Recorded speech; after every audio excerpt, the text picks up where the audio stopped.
ओम नमो भगवते वासुदेवाय। ओम नमो भगवते वासुदेवाय। ओम नमो भगवते वासुदेवाय। ओम अज्ञानतिमिरान्धस्य ज्ञानाञ्जनशलाकया चक्षुरुन्मीलितं येन तस्मै श्रीगुरवे नमः। श्रीचैतन्यमनोभीष्टं स्थापितं येन भूतले स्वयं रूपा गदामह्यं ददाति स्वपदान्तिकं। वन्देऽहं श्रीगुरो श्रीयुतपदकमलं श्रीगुरुं वैष्णवांश्च श्रीरूपं साग्रजातं सागर रघुनाथान्वितं तं सजीवं साद्वैतं सावधूतं परिजनसहितं कृष्णचैतन्यदेवं श्रीराधाकृष्णपादान् सह घनललिता श्रीविशाखान्वितांश्च। हे कृष्णा करुणा सिंधु दीनबंधो जगतपते गोपीश गोपिका कांता राधा कांता नमोस्तुते। तप्त सॉरी तप्त कांचन गौरांगी राधे वृंदावनेश्वरी वृषभानुसुते देवी प्रणमामि हरिप्रिये। वाञ्छाकल्पतरुभ्यश्च कृपा सिन्धुभ्य एव च पतितानां पावनेभ्यो वैष्णवेभ्यो नमो नमः। जय श्री कृष्ण चैतन्य प्रभु नित्यानंद श्री अद्वैत गदाधर श्रीवासादि गौर भक्तवृंदा। हरे कृष्णा कृष्ण कृष्णा हरे हरे, हरे Ram Ram Ram Hare Hare. Hare Krishna, welcome all once again to this Ishopanishad session. So we are almost in the third session. Just run through in whatever slokas we saw in the last session. We'll get into the next session set of slokas on Ishopanishad. Okay, you're able to see my screen, right?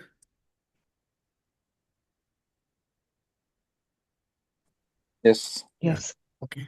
Okay. We have seen the introduction in detail about what is meant by Upanishad, why Prabhupada took up Upanishad, the specific Ishopanishad to translate. And then we saw the Vedic, different types of Vedic scriptures and what is the activities. This also we saw in detail. Then we saw the introduction portion, the three types of pramanam, pratyaksha pramanam, anumana pramanam, shabda pramanam, and then the four types of defects. Then we also saw the qualifications of a bona fide guru. And then we saw the first invocation slokam, Purnamadam Purnam Purnamidam Purnat Purnamudachyate Purnasya Purnamadaya Purnameva Vasishyate. So this Purnam slokam, this is the foundational or the fundamental statement about understanding the nature of the absolute truth. Okay, this sloka we saw. And understanding of the three aspects. One is the completeness, then the wholeness, and then the perfectness. All three together is what we saw in the introduction. Okay. And Prabhupada gives a lot of specific examples to understand what is the Purnam Sloka. Okay, this we have seen in detail.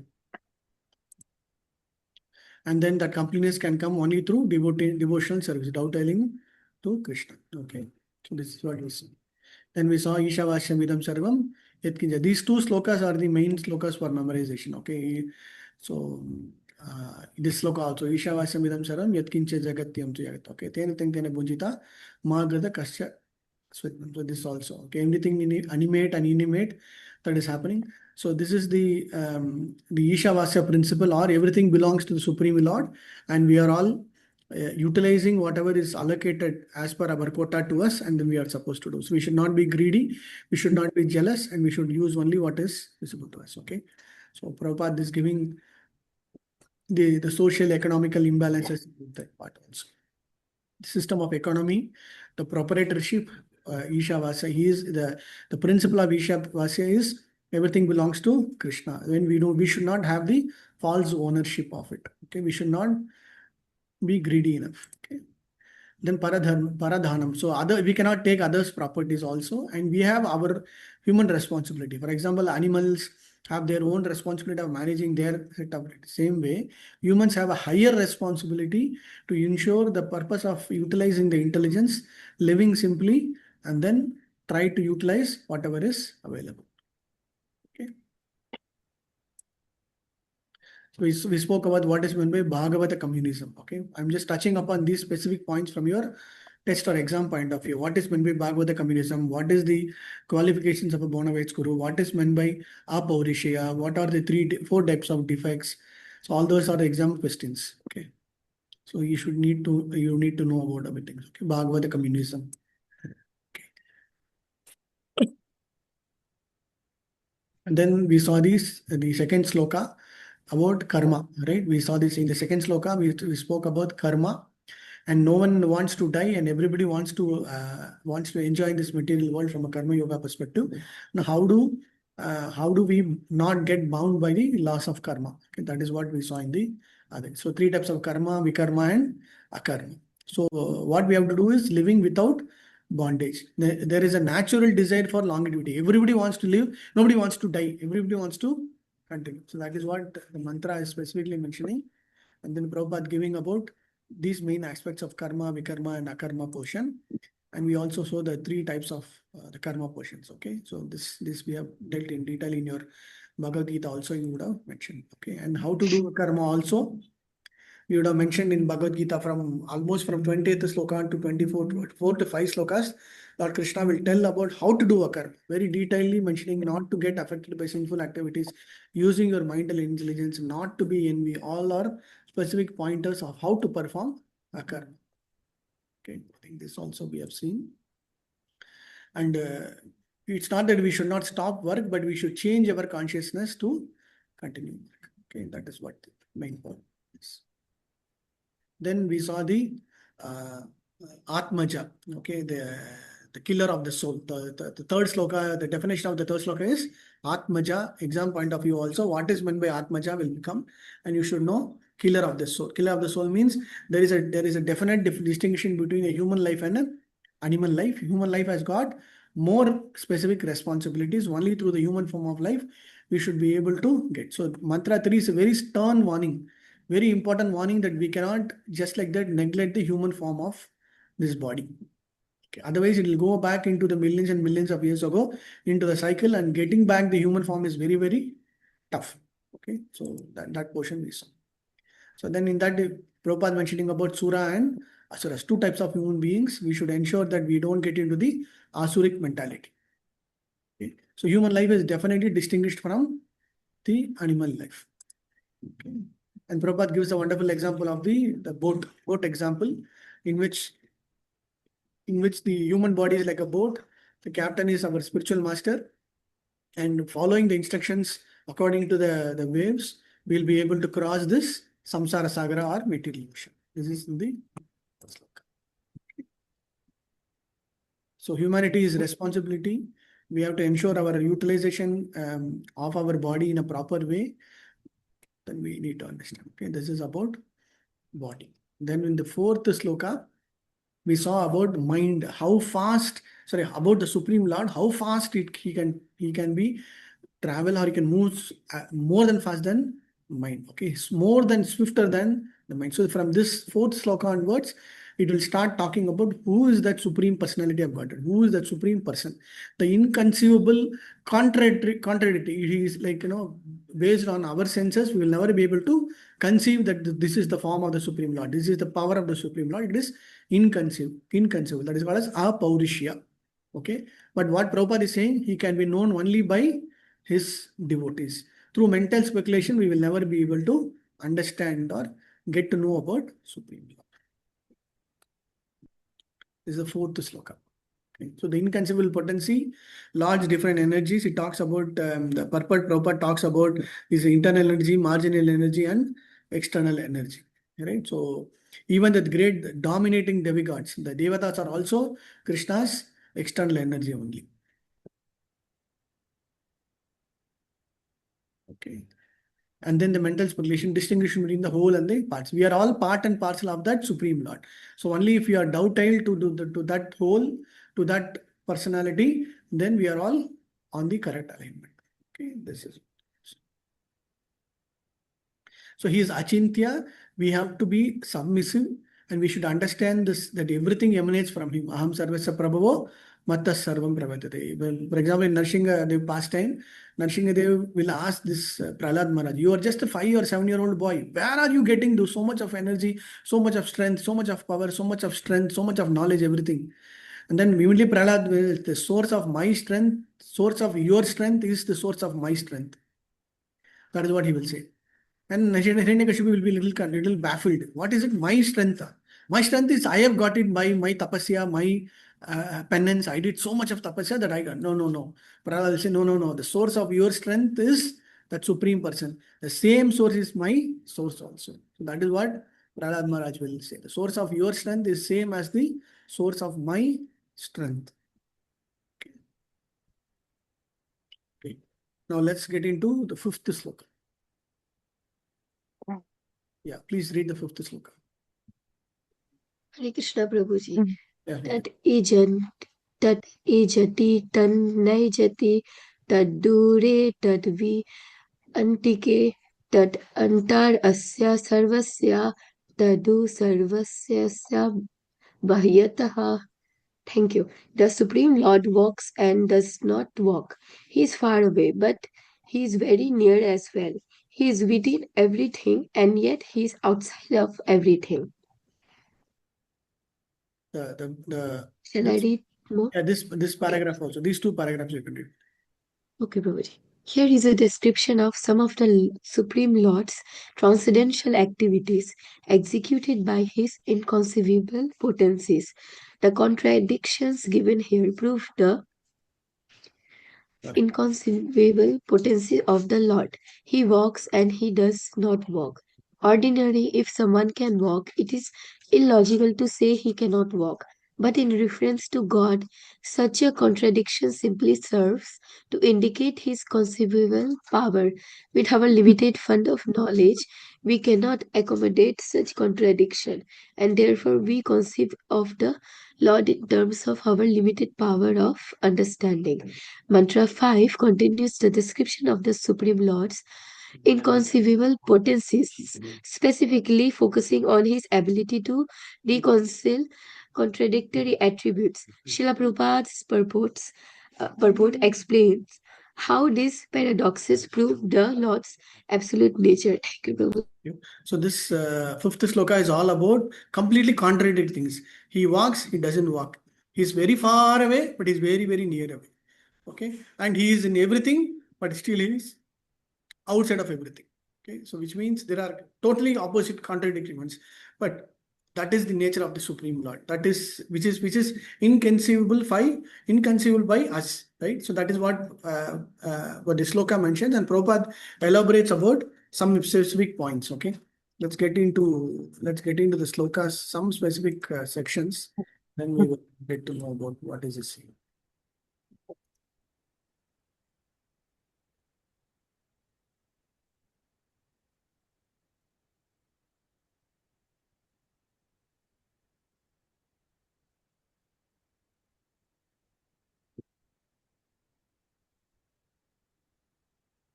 Yeah, please read this section. Anybody? I can read. Hare Krishna. We should not take it for granted that because we cannot see God with our eyes, the Lord has no personal existence. Sri Upanishad refutes this argument by declaring that the Lord is far away but very near also. The abode of the Lord is beyond the material sky, and we have no means to measure even this material sky. If material sky extends so far, then what to speak of the spiritual sky, which is altogether beyond it? That the spiritual sky is situated far, far away from the material universe is confirmed in the Bhagavad Gita 15.6. But despite the Lord's being so far away, he can at once, within less than 1 second, descend before us with a speed swifter than that of the mind or wind. He can also run so swiftly that no one can surpass him. This has already been described in the previous mantra. Thank you, Mataji. So how does Prabhupada wants us to understand this sloka? Prabhupada wants to understand sloka. Yes, that Supreme Personality is very, very far away, like in his Goloka, like millions and millions of yojanas, millions and millions of time travel you have to do to have that. But however, the same Lord is in your heart also as Param Brahma, and as well as in the Arja Vigraha form. Okay, that is what he's going to emphasize. The Lord can appear in the form of Arja Vigraha, a deity supposedly made of earth, wood, or stone. Deity forms are also engraved from wood, stone, other matter, are not idols as unclassed. Which means he wants to make that understanding the same potency, the same energy, the same strength, whatever we want to assume that he is somewhere else, is also represented in the form of Archa Vigraha form. Okay, so from the sloka perspective, yes, he is very far away. At the same time, he is very close is through our understanding of the Paramatma sitting inside us, and as well as through the representation in the form of Archa Vigraha, a representation in the form of his holy name, and whatever you want to conceive, in whichever way you want to conceive the Supreme Lord, you can conceive. But ultimately, what is the understanding? It should not be just like that, take it for granted. It should be depending upon the person's understanding. Okay. For example, this sloka is very nice, right? What is this sloka 411? Anybody? In the Bhagavad Gita, Yeah.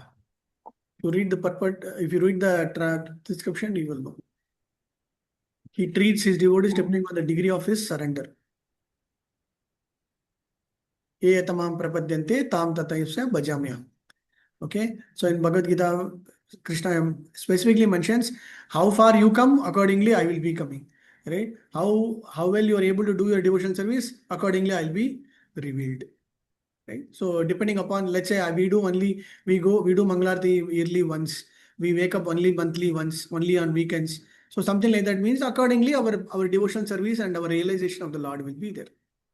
Okay, that is what he is saying. So which means what Prabhupada is mentioning in this line. The Lord reserves the right not to reveal himself to anyone and everyone, but to show himself only to the souls who surrendered. Okay, thus for the surrendered soul, he is always within the reach, whereas for the unsurrendered, he is very, very far. Okay, for example, in Mahabharata, when he went as Pandava Duta, when he went as the messenger, he was humiliated by Duryodhana. Then immediately Lord showed his wonderful Vishwarupam form. Only few of them could have that decision. All others, Duryodhana was there, Duchadana was there, his father was there, all the Kauravas were there. But nobody could see his wonderful form. All that they saw was just only glaring effulgence, so much so that they could not even open their eyes. Right? So it all depends upon the person who is trying to dedicate his life, trying to do service to the Lord, do a surrender to the Lord. Accordingly, etamam prapadyante tam tataiva. So accordingly, I will be able to reward, or accordingly, I will show my mercy. Accordingly, I will reveal myself. Okay. So in this word, Prabhupada is giving two aspects to it. Maybe you can read this line, this paragraph. Yeah. Can somebody read this?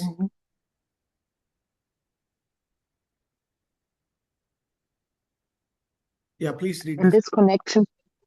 this connection towards the revealed scriptures often apply to the Lord. Saguna with qualities and Nirguna without qualities are very important. The word Saguna does not imply that when the Lord appears with perceivable qualities, he must take on a material form and be subject to the laws of material nature. For him, there is no difference between the material and the spiritual energies because he is the source of all energies. As the controller of all energies, he cannot at any time be under their influence, as we are. The material energy works according to his direction. Therefore, he can use that energy for his purpose without ever being influenced by any of the qualities of that energies. Thank you, Mataji. So he's talking about two different aspects called as Saguna and Nirguna. Saguna means everything together with qualities, and Nirguna Parabrahma. The Lord is also called as Nirguna Parabrahma. Nirguna Parabrahma means without qualities is Parabrahma stage, which is kind of the Brahman effulgent state. So he is both with qualities and without qualities. So it all depending upon the person or the intelligence or the knowledge of the person who wants to conceive or want to apply his thought and intelligence on the Lord's forms, then accordingly he will be able to show. If somebody wants to see the Lord only in the Brahman effulgent state, which is like kind of a Paramatma, and then the entire Sarva Vyapi, it will be in the completely Nirguna state. But if you want to go a little higher, then all the qualities, all the good part, all will come. Okay. But most importantly, what Prabhupada is emphasizing, we have to go beyond the beyond the Brahman realization, Paramatma realization, and get into the Archa Vigraha or the Bhagavan realization form. Okay. And we all know about this example of sun rays, and then the sun's effulgence, everything, right? Same way, like, we need to understand. Okay, this paragraph we have already seen. I told you about how Prahlad Maharaj wanted to convey his message to his atheistic father, right? So he can appear anywhere. So we are getting Narshing Chaturdasi, right? So this Mhm. Hiranyakashipu will be baffled, like, how come this is happening? How he is able to get knowledge? He is completely knowledge. So Prahlad will say the knowledge, everything is coming from the same source as what you are getting. Okay. And then at one point of the time, Hiranyakashipu become very angry and then say, where is your God? Is he everywhere? Of course he is everywhere.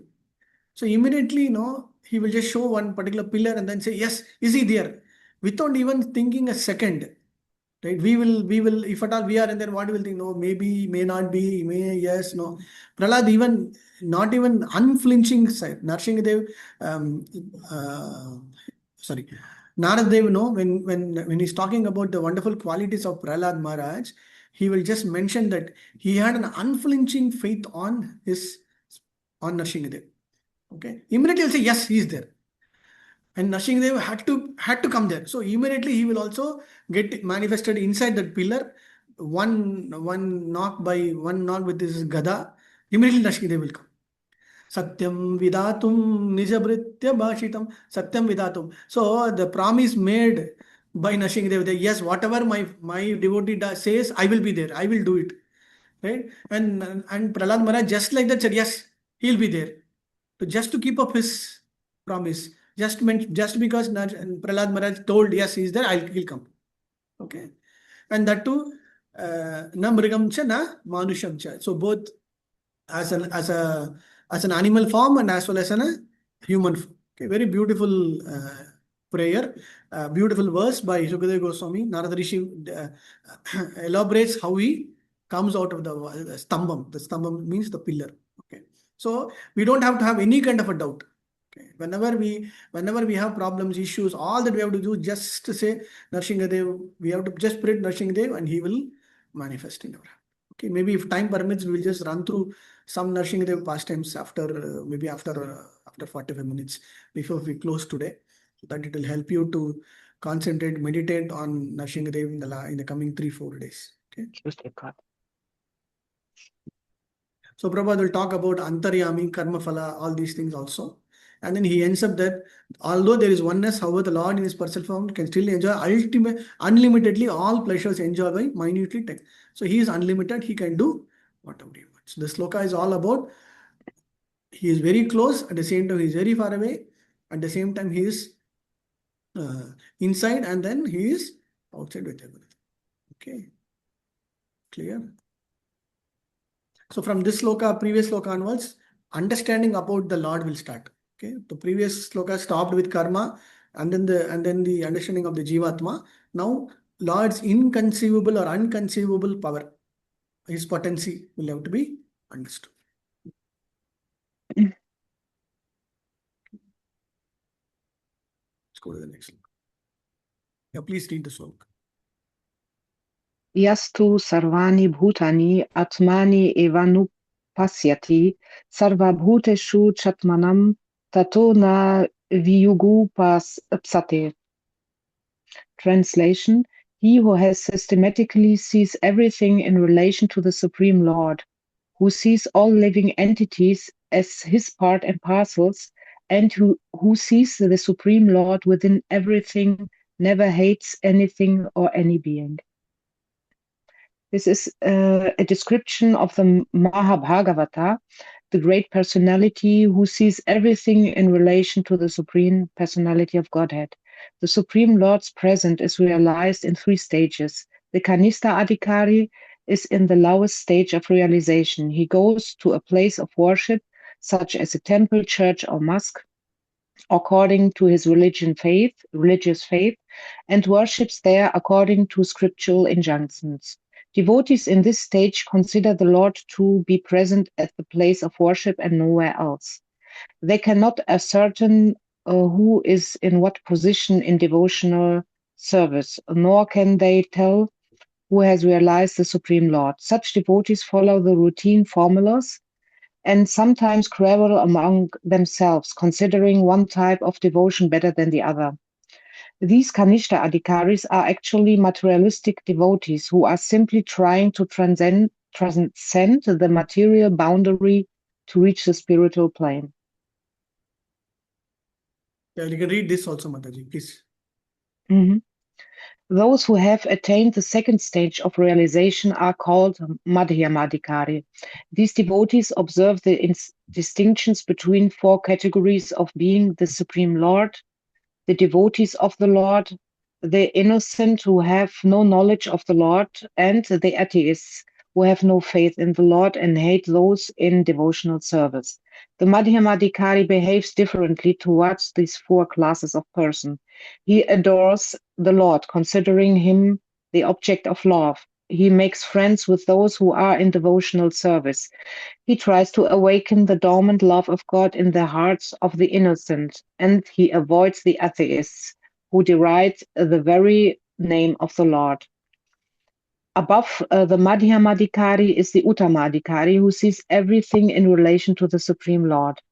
Such a devotee does not discriminate between an atheist and a theist, but sees everyone as a part and parcel of God. He knows that there is no essential difference between a vastly learned Brahmana and a dog in the street, because both of them are part and parcels of the Lord. Also, they are encaged in different bodies on account of different qualities of their activities in their previous lives. Thank you, Mataji. He Mataji, sees. thank you. Yeah. Mhm. Yeah, thank you. So this sloka is all about yastu sarvani bhutani atmanyeva pashyati sarvabhuteshu chatmanam sarvabhuteshu chatmanam, which means that person who is able to see all the living entities as part and parcel of the Supreme Lord. Okay, this is from the 5th chapter Bhagavad Gita. What Panditaha? What is the word Panditaha? Fill up the blanks. What is the sloka? Panditaha?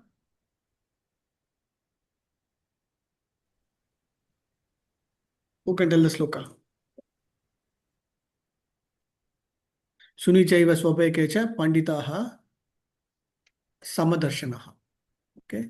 So one Brahmana Gavihastini. So one the person who is able to see a Brahmana, a cow, a dog eater, an elephant, everybody in the same as the Supreme Lord's entities, which means he will be able to see the living entity, he will be able to see the Paramatma inside him. So that is at the Uttama level. So Prabhupada is giving the understanding about the Kanishta, Madhyama and Uttama level. So Kanishta level, he will not be able to see the Lord in everywhere. He will be able to see only the Lord, or he will be able to conceive the Lord only in the places of worship. He goes to the temple, Lord will see, Lord is there only in the temple. So his faith is little weak, just growing, but still he has some little bit of knowledge that Lord is only present here.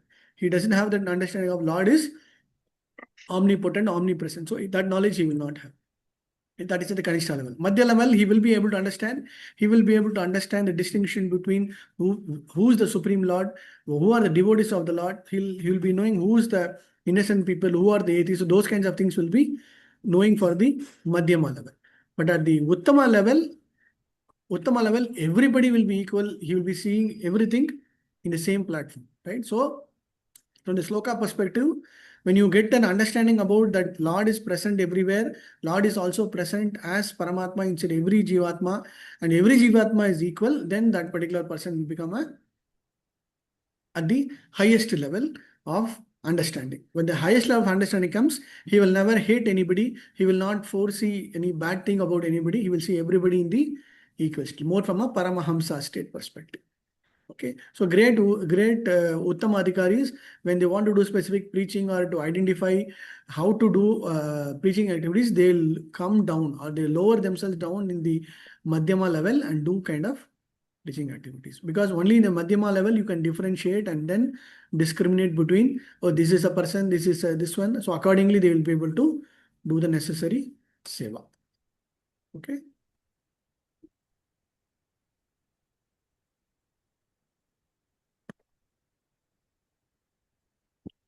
I think these sections are all same. Okay, so Prabhupada will talk about Brahma Bhuta Prasannatma. Uttamadhikari stage, they will be able to, the Uttamadhikari sees the spirit soul within the material body and serve him as spirit. Thus, the material aspect is automatically served. So, Brahma Bhuta Prasanatma, one who is in the completely in the Brahma Bhuta stage, liberated stage, he will be able to see everything as his own brother. Okay, nice.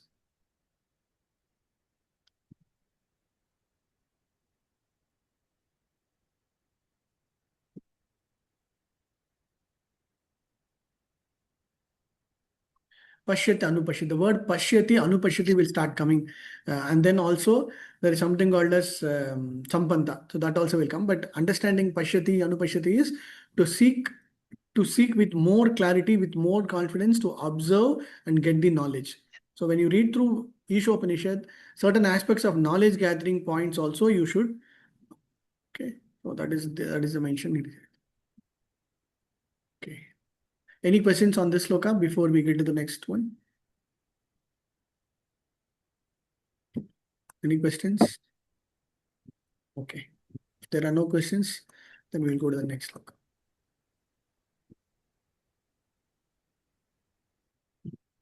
Any Prabhujis want to read? I can try, Prabhu. Hare Krishna. Yeah. Yasmin sarvani bhutanya आत्मैव वा भूतविज्ञानतः तत्र को मोहः को शोक एकत्वम् अनुपश्यतः. Translation. One who always sees all the living entity as spiritual sparks, in quality one with Lord, becomes a true knower of things. What then can be illusion or anxiety for him? Read this section, Prabhu. Sure. Except for the Madhyamadhikari and Uttamadhikari discussed above, no one can correctly see the spiritual position of living being. The living entity are qualitatively one with the Supreme Lord, just as the spark of fire are qualitatively one with the fire. Yet spark are not fire as far as quantity is concerned. For the quantity of the heat and light present in the spark is not equal to that in the fire. So the Mahabhagavata, whomsoever Prabhupada is mentioning as the Uttama Adhikari level, right? They will be able to see that oneness. That our sampradaya is what? Everything is emanating from that person. And then all the Jivatmas are in the same spirit. So that one spark, that one thing, we will start getting into all the other Jivatmas also. So by qualitatively, we are all one. Okay, that aspect has to be understood. That is what in this sloka Atman is called as Ekatvam Anupashyataha. Okay. So that Ekatvam Anupashyataha is important. The individual sparks of the supreme whole possess almost 80% of the known qualities of the whole, but are not quantitatively equal to the Lord. So that we can understand the qualitative aspect and the qualitative aspect. Prabhupada gives another example of the salt, the presence of salt in a small drop of water versus what presence of salt or the quality of salt in the big ocean. Okay, so that we need to understand. Therefore, Ekadam does not mean that the living being is equal in all respects of the Lord. So there is equalness, but at the same time, there is a difference. So to some extent, certain aspects of oneness in quality will be there, but not to the complete extent or the fullest extent. So Prabhupada is also giving an example. Every living being, all the living beings, almost every being will have that Ekatvam, but still it is beating. I think this portion we already discussed about Nirguna. Okay, Nirguna means that will be without any kind of the quality.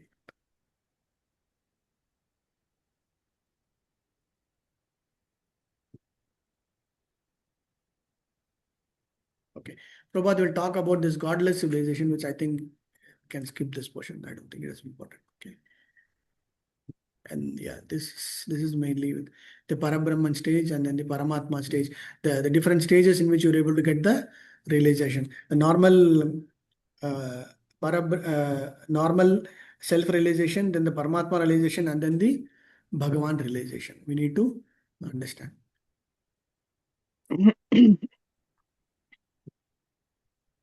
Most importantly, what is Prabhupada is saying, we need to move from one stage lower to the highest stage. Whatever stage we are, we need to see that is what is the lower or what is that stage that we need to improve upon, and then get going with the next level of understanding, next level of obtaining the knowledge, the next level of faith, next level of performance of devotion. Whatever be it, we need to see how I can improve on it. So all these slokas is once again trying to emphasize an important point that the Supreme Lord is inconceivable, omnipotent, omnipresent, and who's having that knowledge will be able to grow further. That is what is the understanding. Okay.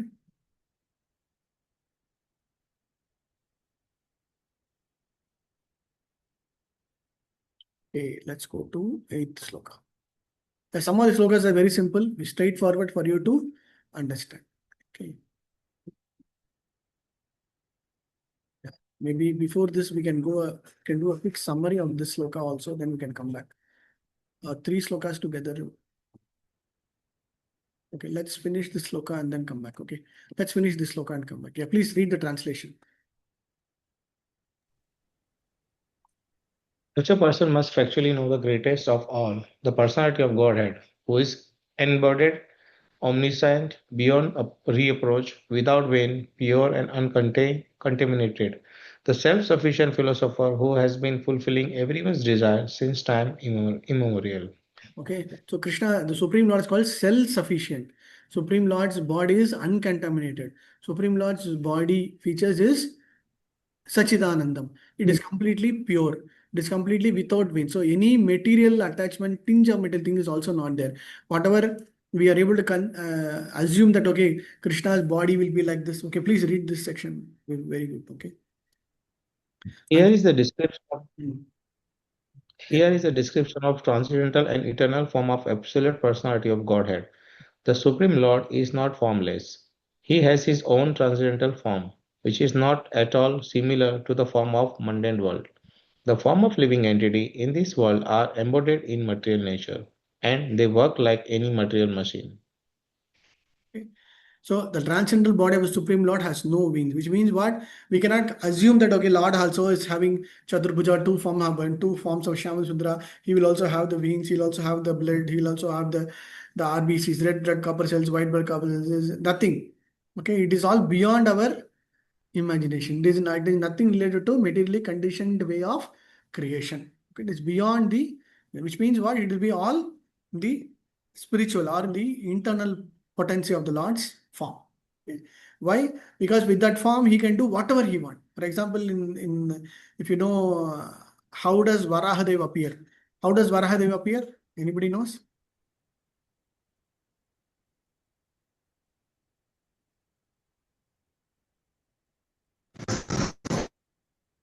Anybody know? The nostrils of Brahma. Yeah. So Brahma was just contemplating this. Hiranyaksha is doing all kind of bad things. How am I going to break this? How Lord will come? So like that, he's just contemplating. He's just sitting and then meditating. Just by meditation, suddenly from Lord Brahma's nostril, one bore just like the small, it just came out. By the time he came out, and then by the time Brahma saw, he grew like anything, such a huge form that Brahma was himself baffled. Right? And then he goes and fights with Hiranyaksha. The fighting is wonderful, super duper fighting, like typical Bollywood fighting. If you read Bhagavatam, the description by Sukadami is so nice. And then there will be some dialogues also in between. This Hiranyaksha will tell, "Hey, you Vanagochara," like that. He'll use the word. Vanagochara means you are a forest animal. Like that, they will have light. So all those wonderful conversations, that hitting, fighting, and all will happen. And actually, Sukadeva Goswami mentions. This Hiranyaksha will hit him like anything with this Gada. And then Lord will take the beating also. Like, in a typical movie style, first the hit, the villain will give, and then the hero will take 1, 2, 3 hits, and then he will start hitting, right? Same way, Lord will take the hits. But that is glorified there, and then say he enjoys that Virya Rasa. Okay? And the description about his form is so beautifully mentioned. His body, whatever we say, the Varaha Rupam, right? Outwardly, it is a hog form or a pig form. But in that form, glories are so much written that the form, the color, the skin, the hair out of it is all wonderful. Right? But we should never see that from a materialistic perspective. We should never see from our normal mundane perspective. Right? The same applies to all other wonderful forms of the Lord. Even, for example, we have Narsinghadev coming, right? Half lion, half human. Nobody can conceive how this is happening, but still it is happening, right? So, which means what? They are establishing a very important fact that Lord's forms, Janma Karma Chame Divyam, his Janma and Karma is already Divyam, and his form also is also 100% Divyam. And there is no difference between his mind, body, only for us, there is all differences between this, our body is made of Panchabhutam, all others are subtle elements, this and all. But for him, everything is same because he can eat through his eyes, he can listen through his eyes, he can listen through his nostrils, whatever be it, all his angas, his everything will act according to his desire.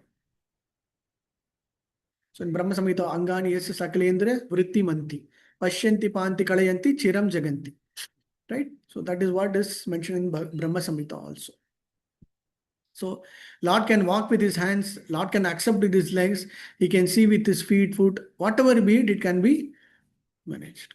Okay. And most importantly, Prabhupada emphasizes on a very important aspect of worship of the Archa Vigraha form. We should never assume that Lord's form of Archa Vigraha is lesser than the Supreme Lord. His energy manifestation is 100% there. At our home, at our temple, wherever be it, his energy potential will be completely 100%. The Archa Vigraha form will be definitely there. Right? That is very important.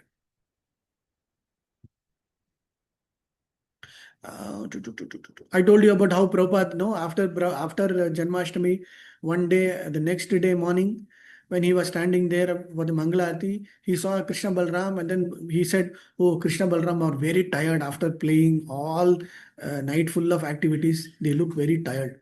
That's what Prabhupada will say in Vrindavan when he saw the Krishna Balram. Which means what? He is able to see Krishna Balram standing there, very tired, standing with there, and then giving us the darshan, right? So that means that particular vision, that particular understanding, that particular knowledge, that particular bhava should be brought in from us. Very nicely. He can transform matter into spirit and spirit into matter as whatever be.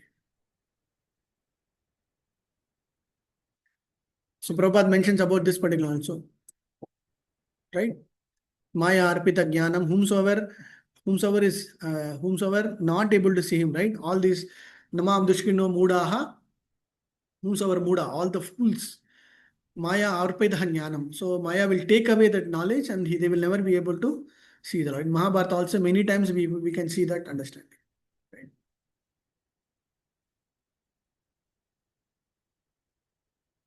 Suhurdam Sarvabhutanam. In Bhagavad Gita, the most important sloka of Suhurdam Sarvabhutanam. He is the friend, he is the supplier, or the supplier of, he's taking care of all the supply, all the requirements of all the Jivatmas. Prabhupada will always say, who is feeding the elephants and giraffes in Sahara Desert, in Africa, in remote locations? How are they surviving? Is what Prabhupada will ask. So, who's taking care? The Lord is taking care. Even in the most worst drought situation, some animals, some birds, some insects do survive, right? How does it happen? It is all because of the Lord's inconceivable potential.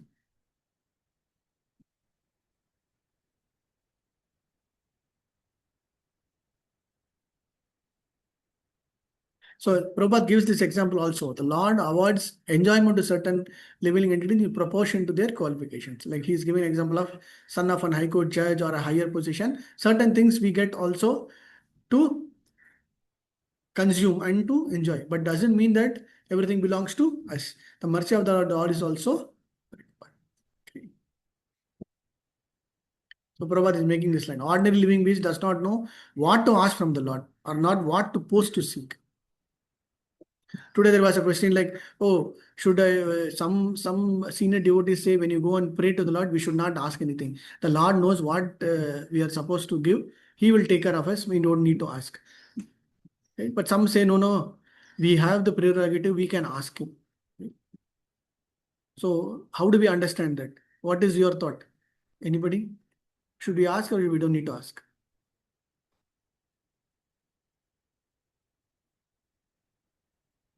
So So is I that heard question yesterday that Sorry. I heard yesterday that we should ask always for mercy, for spiritual advancement, and the rest, Krishna knows what we need. That's what I heard. Okay, okay. So we need to ask. Okay. Then Mat Prabhu. Hare Krishna.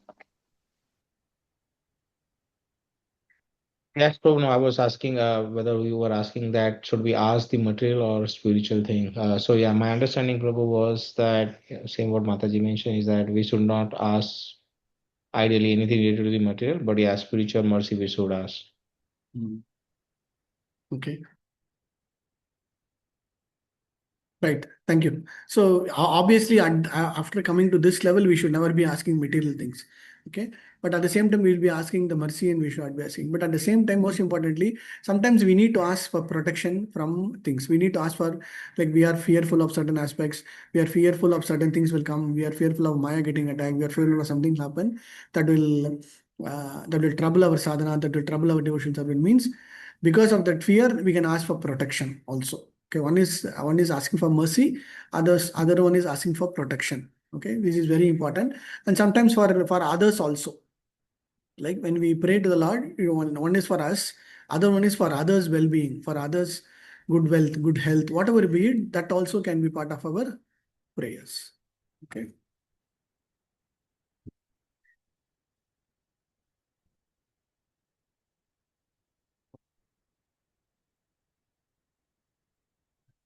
This section is about Paribuhu, the greatest of all. No one is greater than or equal to him. Other living beings are described as beggars who ask goods from the Lord. Okay, so which means the omnipotent, omniscient, person is the Paribu. He is the greatest. Anur Aniyar Mahadim Cham. He is the smallest of the smallest. He is the greatest of the greatest. He is the largest of the largest. Whatever be it, he is the topmost. So when we understand that, then accordingly we will be able to get that realization and work towards the devotion service.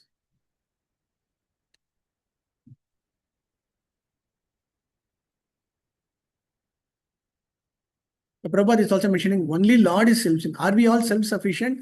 No, we are not self-sufficient. But still we know that what is lacking for us, and according to whatever we are lacking, we need to seek his mercy and then ask him whatever he wants to give, he will give us. He knows what is we deserve, and then accordingly he will.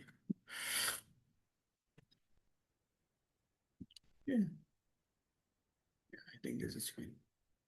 Let's see what else specific points mentioned in this particular sloka. Then we'll be able to.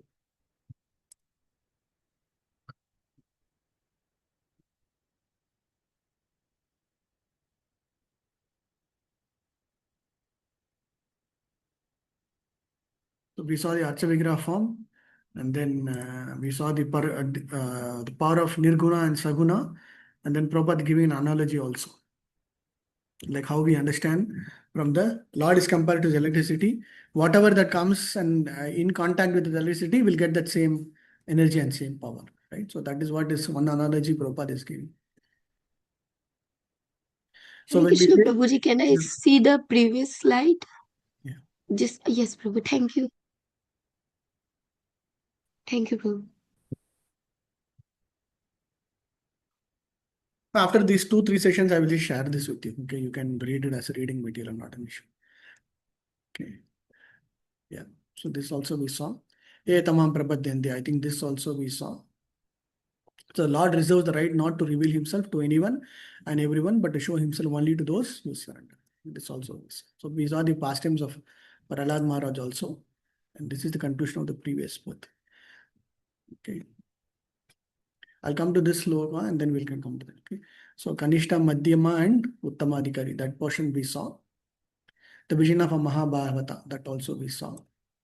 And then the heat fire. So Panditaha Samadarshana, this sloka also we saw. What is that? This one. Okay.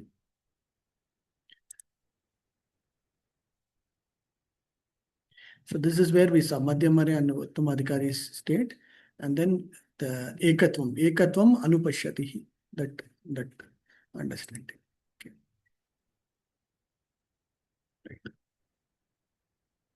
Yeah, Prabhupada will talk about this loka also. Mabhai Vamso Jiva Loke, Jiva Bhuta Sanatanaha, this loka. Because we are all binded and bounded within this material world, we are actually so much bounded that we are not even realizing that we are bounded. Okay, so only through devotional service, only through understanding that we are all bound for the Krishna's seva, then we'll be able to come out of this material existence.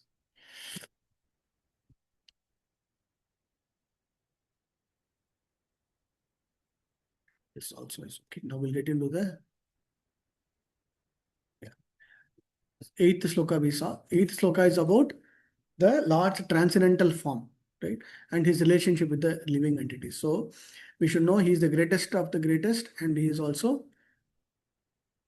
the smallest of the smallest. He is there without the beings, without the material body. Shuddham apapa viddham. Okay, which means what? His transcendental form is beyond our imagination. It is called as Shuddham. Shuddham means antiseptic. Apapa viddham means, which means what? His form is so pure. His form is so clean that we cannot even imagine about how pure it is. Okay, that is what is the understanding of Shuddham. And also, we should not consider our way of assuming that this is the Lord's form also. That is what the second point.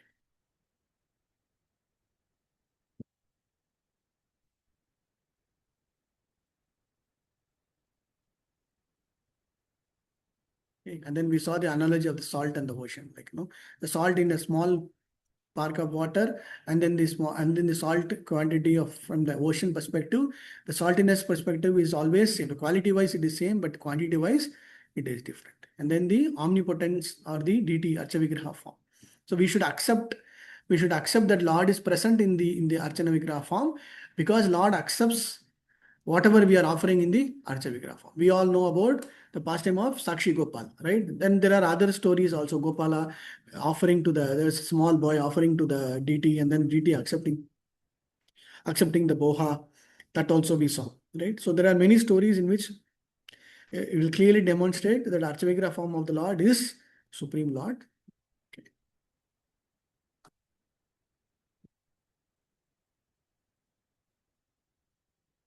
And there are some other quotes also. Prabhupada will talk about this wonderful Madhyapartrannadat Kinchit Asti Dhananjaya Sutra Maniganaiva.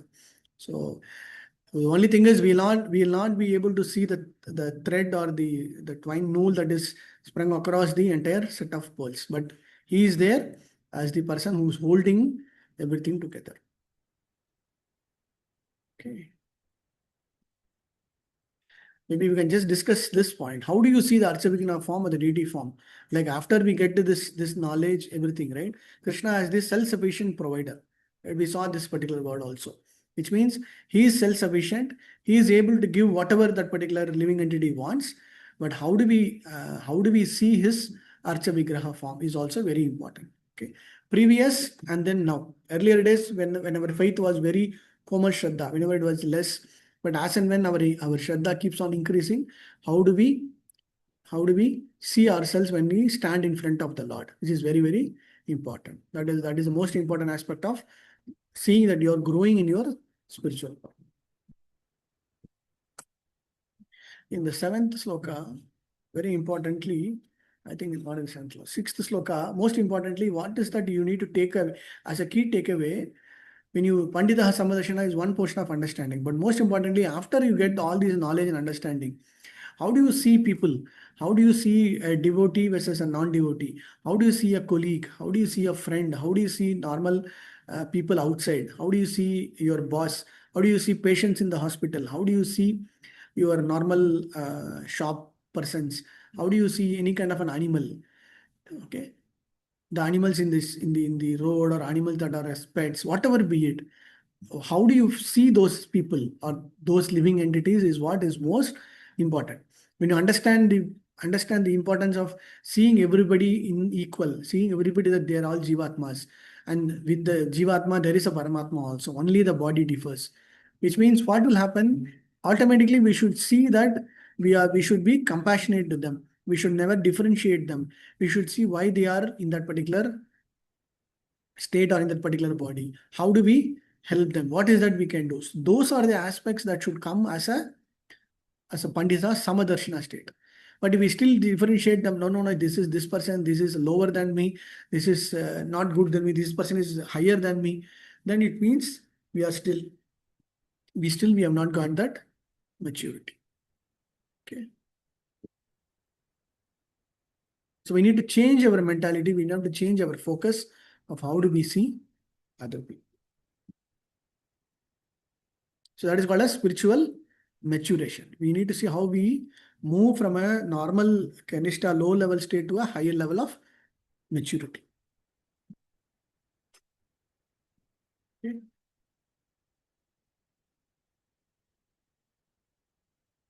Okay, then we'll go to sloka number. We have finished sloka number 8 also, right? Yeah, let's go to sloka number 9. Yeah, please read this sloka. Anybody?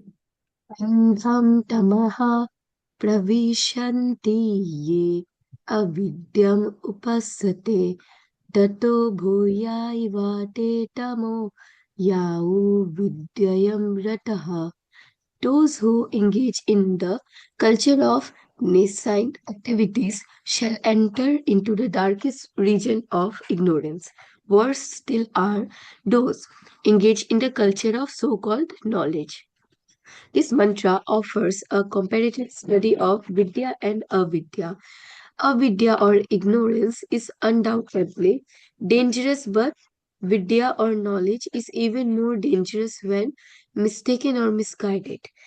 This mantra of Sri Isha Upanishad is more applicable today than at any time in the past.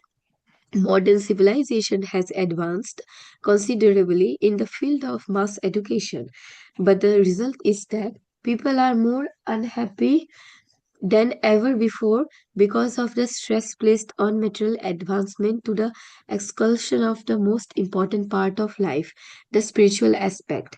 Mantra 9 addresses the dangers of unbalanced knowledge. It explains that while ignorance is dangerous, cultivated knowledge that ignores the supreme truth is even more hazardous. Thank you. Thank you, Mataji. Andha tamasa pravishyanti. Andha means ignorance, tamasa means more of darkness and ignorance, right? So Prabhupada is making very, very wonderful understanding. After you finish your graduation, after you do everything, you should be very clear in what knowledge you have got is one aspect. The second aspect, you would have studied about what is the Prabhupada's mood and mission. Third is about applying that practical knowledge more from your personal behavior, personal individual. That is more important, right? And the third is about how do you preaching from a preaching perspective, how do you take the practical knowledge that you obtain to others. So Prabhupada is giving that understanding about half-baked knowledge is dangerous. That is okay, but more dangerous is what is where it is getting mistaken or misguided. And this paragraph was written some 50, 60 years ago, right? What I say, this mantra is more applicable today than any time past. So even after 100 years or 200 years, when you read to the same line, this will definitely apply. Now the so-called modernization has advanced so, like all the AI, this, that within AI, this, so much of things have come, but still people are unhappy, right? Unhappy even before. So we will always say, oh, in those days, grandfather and grandmother's family, they were very happy. Even in mother's father time and all were happy. Only in my time, we are undergoing all kind of difficulties, all kind of problems, everything, right? It is more of stress situation. But this was written 50 years ago. The same thing is happening now also.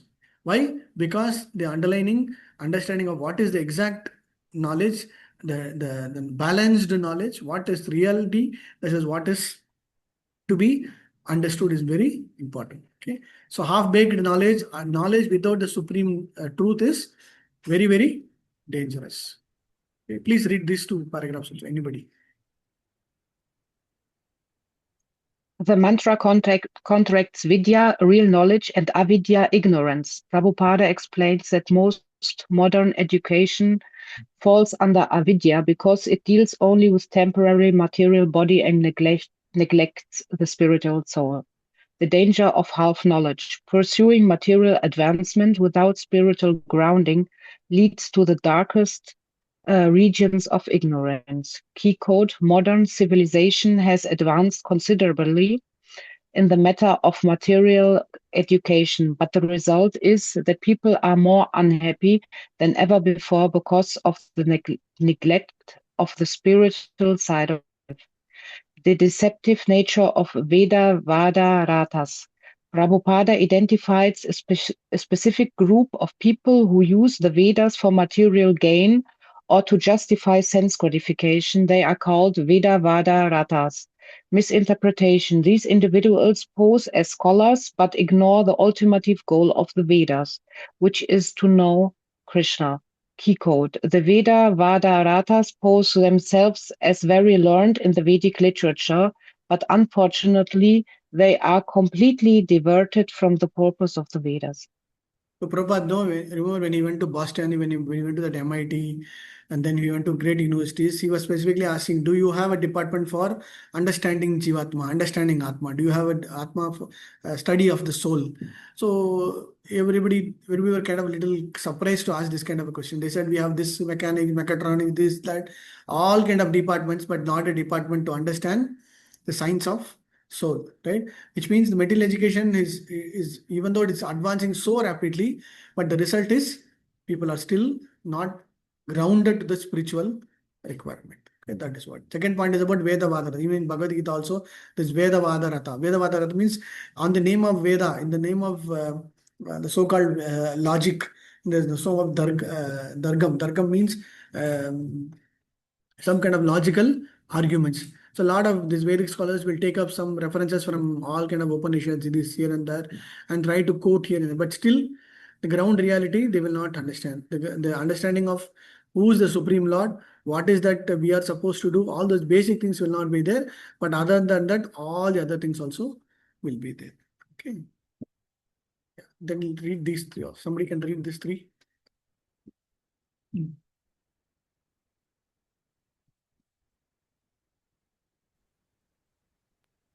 The Mayaya Parthas Gyanas, the bewildered intellectuals. This point addresses the highly educated class, scientists, philosophers, and professors, who may be very brilliant in their fields but are spiritually blind. Atheistic education. Despite their degrees, if they conclude that there is no God or that the universe is an accident, their knowledge is considered stolen by illusion. Key quote: the Mayaya Partha Gyanas are self-made gods, and they think that there is no need of any other god. They are more dangerous than those who have no knowledge of the Vedas at all. Specific analogy: the jewel on the cobra's head. To explain how dangerous an educated person can be if they lack God consciousness, Srila Prabhupada provides a vivid traditional analogy. The analogy: a cobra is a deadly creature. If that cobra is decorated with a precious jewel on its head, it does not make the cobra any less dangerous. In fact, it is more dangerous because the beauty of the jewel might tempt a person to approach it. Similarly, a person who is highly educated, the jewel, but atheistic or immoral, the venom, is more dangerous to the society than an uneducated person because their sophisticated arguments can lead many people away from the truth. Number 5, the advancement of godless education. The purport critiques the current state of universities and academic institutions that promote sense gratification under the guise of progress. Number 1, the result of materialism. Such education only leads to increased anxiety and the production of polished animals who fight over land and resources. Key quote: the advancement of learning by a godless people is as dangerous as a valuable jewel on the hood of a cobra. Thank you. Thank you, Mataji. So specifically, Prabhupada's these specific points are taken from the purport to make us understand the difference between Vidya and Avidya. Vidya means knowledge, Avidya means ignorance. But between the Vidya and Avidya, there is much more dangerous is half-baked or like partial knowledge, which is concocted by so many people, and then it has they have their own misconceptions, which is very more dangerous than being ignorant. So Prabhupada sometimes he say being ignorant is always ignorance is sometimes we know ignorance is bliss. Right? That is what this point is specifically mentioning. And from an exam point of view, this analogy will come. The advancement of learning by godless people is as dangerous as valuable jewel on the hood of a cobra. This example is given by Prabhupada, and we will get that. Okay. So this we Maya Aparhita Jnanam, those foolish. This part also we understood, right? Okay. Yeah, please read the conclusion of this sloka. Mantra 9 concludes that knowledge is a double-edged sword. To be beneficial, knowledge must be balanced. If we only calculate avidya, material science, we suffer. If we falsely claim vidya while ignoring the Supreme Person, we suffer even more. True education must begin with the understanding of our relationship with the Lord. Key takeaways. Purpose over information. Education is meant to solve the problems of the life, birth, death, old age, and disease, not just to create new comforts. Beware of false leaders. Scholars who deny the existence of the Supreme are like blind men leading the blind. Spiritual priority. Material science is useful only when it is used in the service of the spiritual realization. The goal of the Vedas. Any study of scripture that does not lead to love for God is a waste of time. This Yes. is okay, How madam. does Yeah, this is a question that I want to post. Maybe you can just take up this question and think about it, and then you can see too much of wrong kind of knowledge can be dangerous. To change the way you look at the modern academic success, right? So you need to think about what is it. So there are so many past times examples also. We say real life experiences also, like there was one. This was told some months ago, some years ago. Like there was one during the recession time in US. There was one very brilliant, very highly brilliant, highly scholared person who who completed his IIT, something big universities, and he got his masters in US.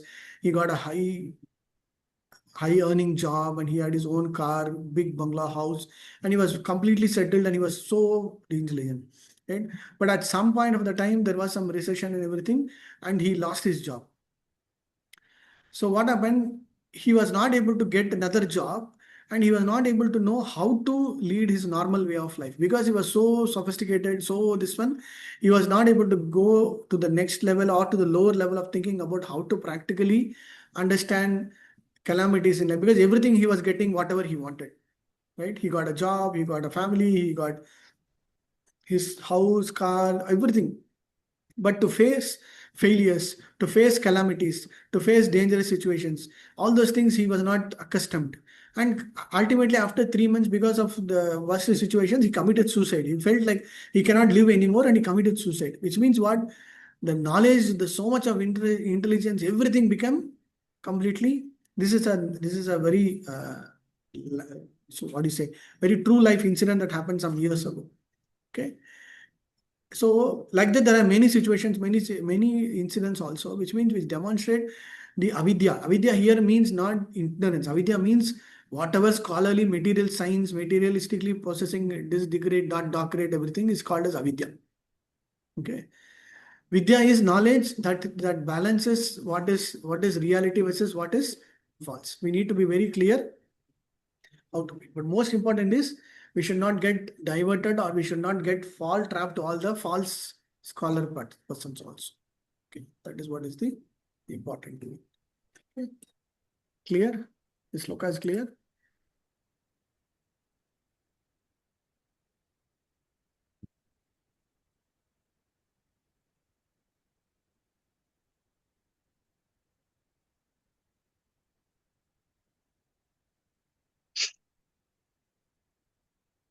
We just finished 9th sloka, 8th sloka. Then we saw the 9th sloka. 9th sloka was Antam. This is the portion. I think specifically we missed, I think Maya Aprita Jnana portion we have saw. Vedavada Ratha also we saw. And then we should approach a spiritual master to get the transcendental sampradaya. This is the conclusion of it. Okay. Yeah.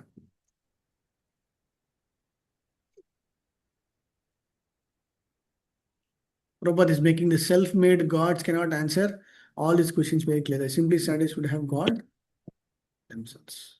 Okay. So this sloka is about differentiating between vidya and avidya. Okay. Tato bhuya eva tamo yatu vidyayam rataha. Okay.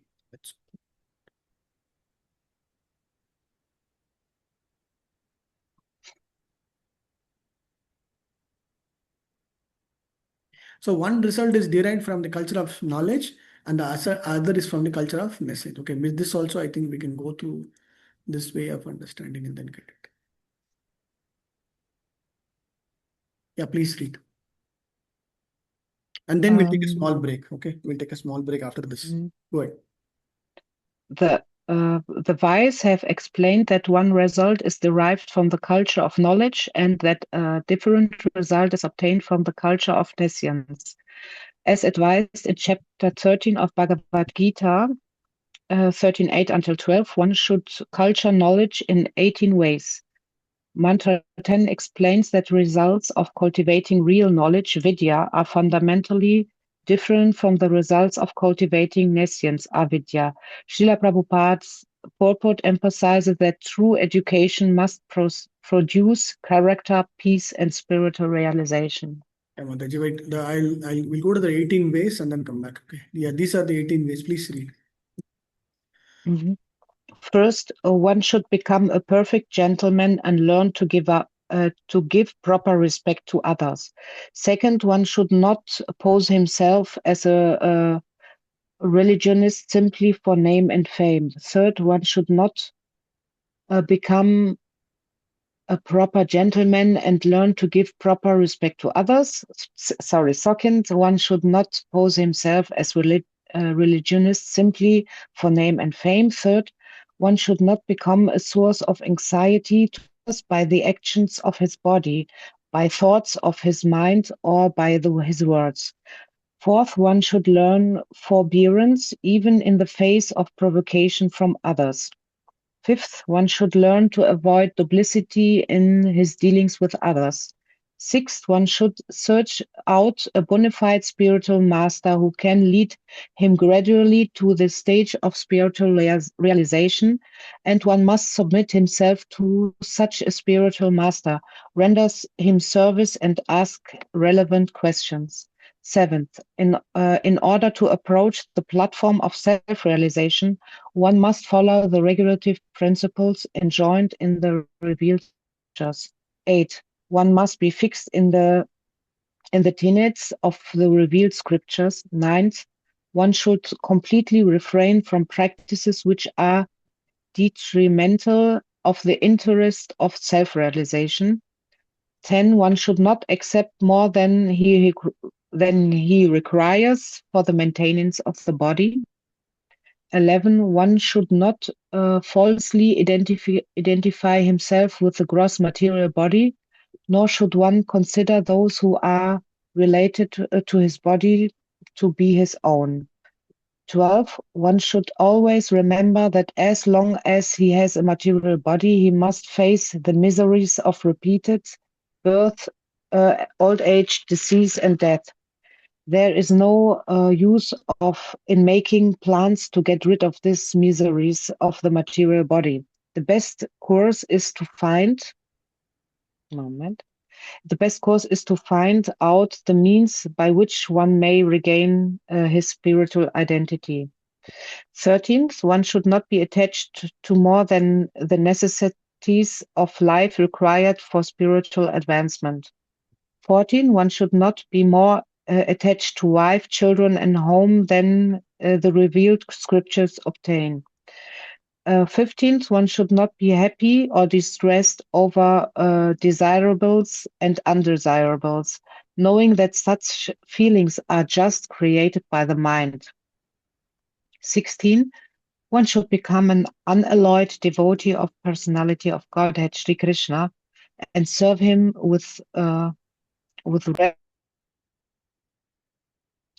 rapt attention.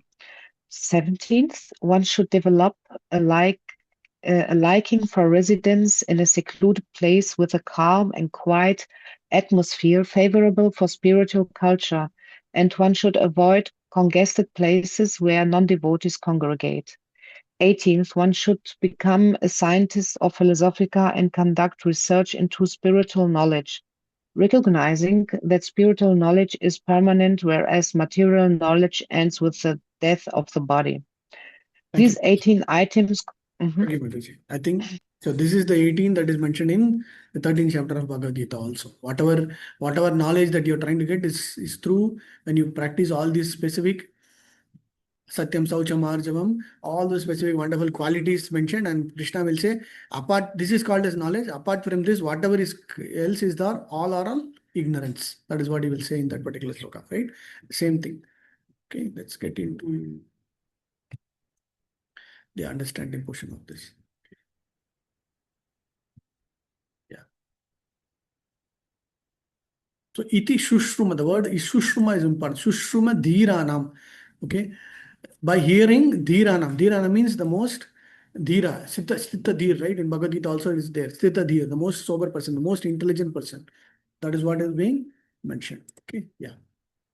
The distinguishing results of education. What is more importantly is the fruit of the result. Prabhupada explained that we can judge the quality of education by its fruit, right? For example, he gives an example of a tree, right? In India or in any other location, the first of all, if the tree is not fruit bearing, the tree itself is considered not a real good quality tree. Then if the tree is producing good fruits, and within that fruit itself, there are varieties of fruits. So accordingly, the tree is being identified and observed, right? The same way is what the so-called educational institutions or universities. Nowadays, even in certain locations, certain places, we can brand that particular university. Oh, this is the best. This university or this college will always have strike and always low this one. So which means what? The knowledge and then the output that is derived out of that particular institution or an academic place is what is more important than what we try to understand from the overall structure perspective. So which means we should see how do we get that particular knowledge from the correct source, correct understanding. Okay. And Prabhupada is also talking about second point about dhira. Dhira means an undisturbed teacher, an undisturbed person. So whatever be the situation, he can withstand, he will be able to control his senses, control whatever is required and get the required knowledge. Okay. So one who is not disturbed by material knowledge is called a dhira. Okay. And he gets the qualification to become a spiritual master also. And then there's 18 things that we have already seen. So which is nothing but a gradual process for cultivation of the knowledge. Yeah, I think we discussed this about the tree of knowledge, right? This is very important that we can understand. The last is about University of Sense Graduation. Prabhupada mentioned this. What is this? Knowledge, you should not, the modern tendency to use knowledge as a tool for better sense, which is also very important. I am getting knowledge, but I'm applying knowledge, I'm applying this knowledge for some other wrong purposes or for sense gratifications means, then it is actually much more worst. Okay, we should use this knowledge for ending our janma mrityu jara vyadhi. We're ending our samsara sagara, coming out with the miseries of life, and not for our own sense gratification. Somebody trying to do a lot of thesis, analysis, everything, but finally ending up in sense gratifications means then it is becoming totally waste. Using higher human intelligence just to find better ways of sleeping, eating, and is considered a animalistic mentality. That's all, right?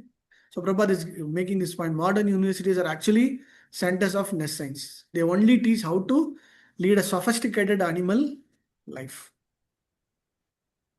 So this also we know some specific quotes Prabhupada is mentioning about how our senses are so strong, right? So senses are so strong that it will automatically pull us in a completely wrong direction. So we need to be very, very sharp and clear. So it requires a lot of knowledge, perseverance, practice, everything so that we are able to keep track on the right side. Okay. In conclusion of this sloka, most importantly, Prabhupada will check the result. Yeah, I want to read Mataji, go ahead. Mantra 10 reminds us what we learn is less important than who we become. It argues that a society full of PhDs who are still slaves to their habits is actually a society in deep ignorance. Real knowledge is a transformative process that connects the student to the absolute truth through an authorized chain of teachers. Key takeaways. Should I also read this? Yes, Mataji. Key takeaways, check the results. Judge an ideology or education system by the peace and character it produces in the people. Find a Dira. Seek guidance from those who have mastered the senses, not just those who have mastered the textbooks. Character is knowledge, humility, amin, amanitvam is the first step towards real knowledge. Spiritual priority, the ultimate goal of learning is liberation, mukti, not just economic or material expansion. So what is the key takeaway? For example, if you want to understand about what is the knowledge that you have individually, for example, all 10 of you sitting here, if you just think about how and what kind of knowledge that you have got and how it is applicable, you will see how much real value that we have got versus studying this Bhakti Shastri or undergoing this central transformation in the last 6 months to whatever 1 year you are studying, right? So it is very important that you gain the actual knowledge and can get going. Okay. So finish 10 slokas. Yeah, maybe we'll finish this sloka also. Then we can get into something else. 11th sloka. And then, yeah, maybe 11th sloka alone, we will finish it. And then we will get into some other topic today. If you want to take a small break, we can take. Otherwise, it's okay. You want to take a small break? 3 minutes to 4 minutes break. We'll come back by 4 minutes. Okay. Another 4 minutes, we'll come back. We'll continue with 11th sloka.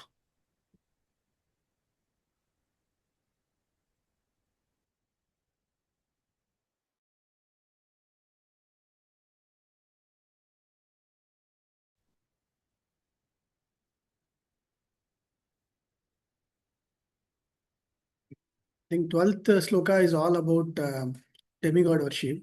And then 11th sloka is the conclusion of the 12th sloka is demigod worship. I think this we can take it up in the next from 12 to 18. I think we should be able to finish it by next class.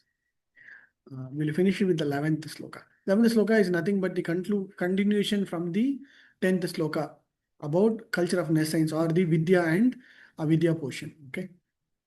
See, 10th sloka is understanding Amanitum Aham Bijam, all the specific 18 ways of getting the knowledge, understanding.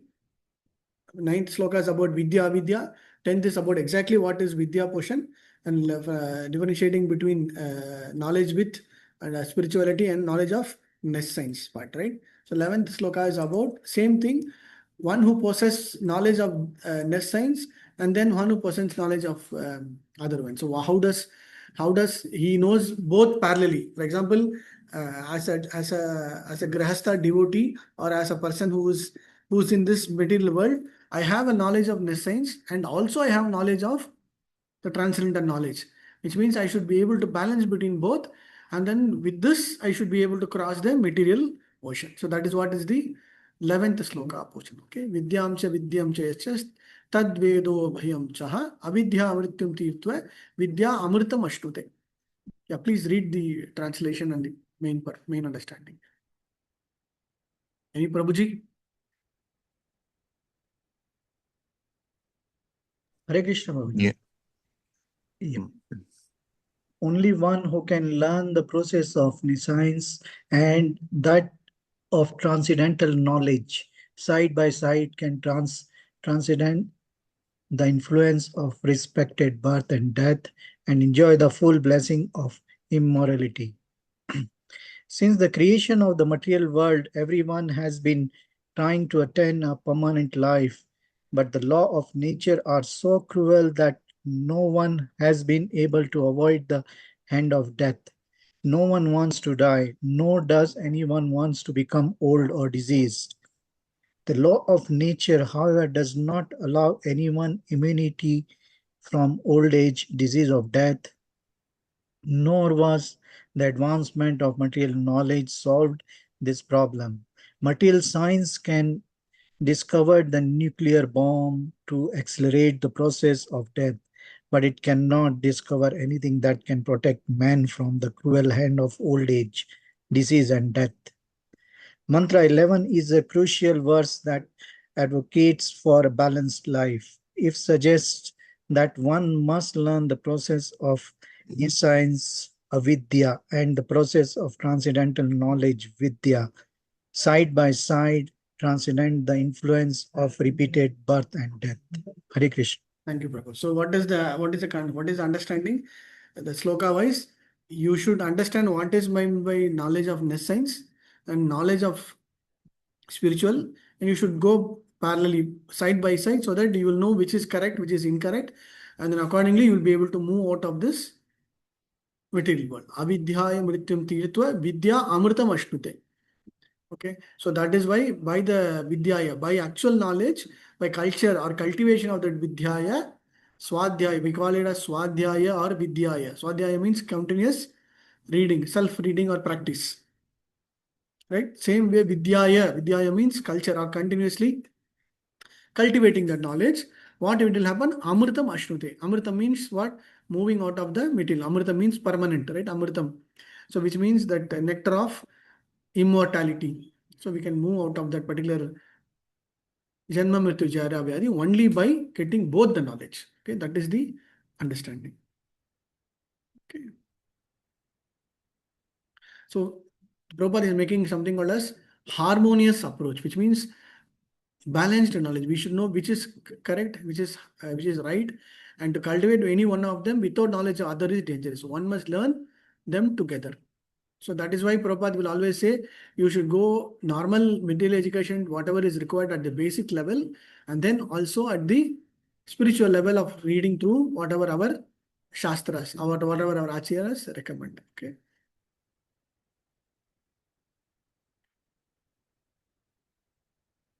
So this is also a very nice line. Prabhupada always say, he'll always quote about this Michael Jackson and then other person also who try to defy death, right? They will try to do all kind of cosmetic surgery, this surgery, that and all these so-called great cine actors or whomsoever, right? No, they invest money so much to keep always being young. So they'll quote like anything. They will do all kind of things to maintain the body, everything. But ultimately, that body one day or other will definitely deter and it will move away, right? But instead of that, if they had put knowledge, if they had gained knowledge and they understood everything, then they will be in a very perfect state, right? So that is what is being. So it is misdirected effort. The effort, shamayevihi kevalam, right? The effort that is being put should be in a right understanding. Otherwise, it becomes totally waste. The laws of material nature is so cruel that no one can escape. Correct? That is the important point. Prabhupada is making this word, this is called as advanced animals. If education only teaches how to sleep, it is nothing but advanced elements. Okay, and he's also giving what do you say, an analogy on the feverish patient. Okay, the feverish patient can take medicine to reduce temperature, but they may not. They must also take nourishing food. Right. So diet also nowadays we all know, right? So in those days when you go to any doctor, they'll give you simply one small medicine. They'll say you don't fast. I mean, you don't eat anything. You just fast. Fasting was considered as one of the best ways of remedy. Or they'll simply say just eat rice. I mean, just curd rice, or just eat this something which is very very basic that will keep them to come out of that particular avidya. I mean, come out of that particular disease, right? So same way we need to balance it out. So Prabhupada is giving that analogy to understand it. How do we take it up? Okay. So using our material talents, our wealth, our intelligence, everything in the service of the Lord is more important. So spiritualizing material activities is the highest way of growth. So it is either way beneficial for the persons who have gained norm. For example, whomsoever studied materialistically, very good. Yes, it is very good. But apply that in the spiritual way, then it becomes perfectly correct. Otherwise, it becomes totally waste. Okay, that is the understanding. And by culture of avidya or material knowledge, one can properly maintain the body also. Daivesha gunamayi mama maya duradaya. Okay, so it is not that easy to overcome this material devotion. Only through knowledge, only through bhakti, only through way of devotion service will be able to come out of the material world. So that is the understanding. Okay. Yeah, I think this is okay. So Prabhupada is also talking about how to come out of this material world through this Bhagavatam sloka. Very nice sloka. Tasmat ekena manasa Bhagavan satvatapatihi. Shotavyasta kirtivyascha deya pujyasta nidyata. Which means Bhagavan satvatapatihi. So with one Tasmat ekena manasa, with one pointed attention, if you are able to worship, you are able to understand, you are able to get, then the aim of knowledge or aim of Vidya will be completely fulfilled. Okay, this is what we saw in Nectar of Devotion also. So Prabhupada is giving that path as called as guaranteed path, so that we will be able to come out of this material. Okay, so conquer death spiritually, which means what? Death is inevitable. But however, we can conquer death spiritually means what? Can somebody give me an example? Conquer death spiritually means? The death of the soul. Okay. So you usually our acharya say our group is called, our concept is called art of dying, not art of living, which means we are prepared to die because we have got the required knowledge. We know death is just the transformation. We know death is not this one. So for us, for others, death will be cruel. For us, it will be like one kind of a transformation because we know what is actually death is nothing but the transformation of Atma from one body to another body, and then we know to what extent we have committed ourselves to the Supreme Lord's seva, and then accordingly we'll be able to. So we don't have to really worry about death at all. Anytime it will happen, and that we are always free because we are always taken shelter at the lotus feet of the Supreme Lord, and we are always very sure that the Lord will do what is right for us. Okay, which means we need to practice spiritually. Okay, so how do you balance between your daily survival tasks and your personal growth? So from this sloka, what is the key takeaway is, today when you sit and listen to all these, understanding this knowledge for last 45 minutes to 1 hour, what is the big thing that we can take it away? Yes, I'm doing my normal activities, I'm studying my Bhakti Shastri, I'm for an exam point of view, I'll anyway clear the test, I'll get my certification. That is all one aspect of it. But the other aspect of it is how well Ishopanishad gives you the knowledge that you can practically apply in your day-to-day life. How well you can grow in your spiritual path. How will you be able to differentiate between avidya and vidya?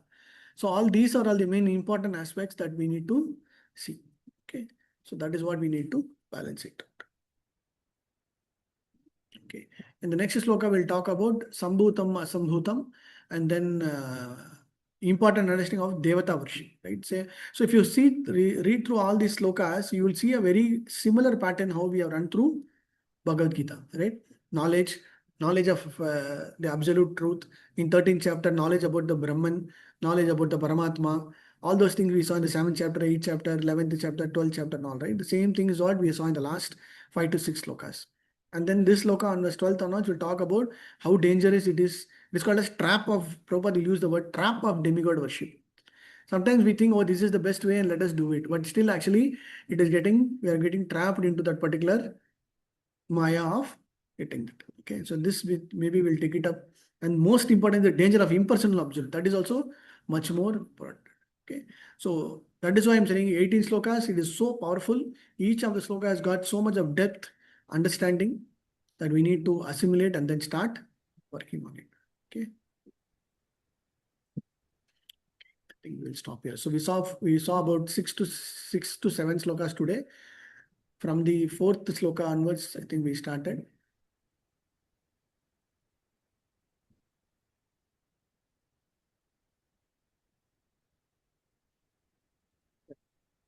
We saw how about the Supreme Lord cannot walk, does not walk and has also walk. Understanding about the Supreme Lord was there.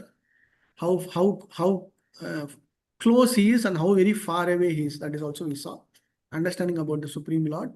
The understanding about his Archa Vigraha, importance of Archa Vigraha form also we saw.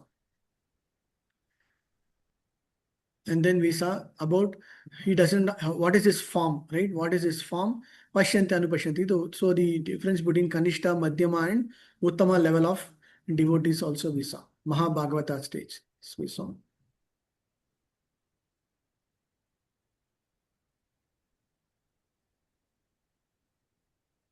And the form of the Lord. So inconceivable, omnipotent, omniscient, Supreme Lords form, the bodily features, how do we understand? Was in the 8th sloka.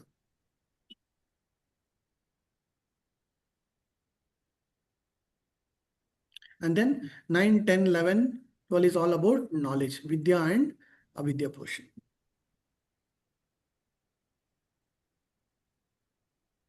Okay. Thank you. I think we'll stop here. Another 10 minutes, maybe quick thing if somebody wants to drop off, they can drop off. But if somebody wants to understand a little bit about Narsinghadev prayer, we can continue for 5-10 minutes. Should we continue or we'll stop? It's up to you.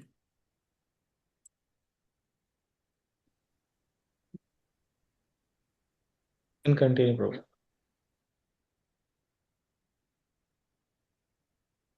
I will just deal.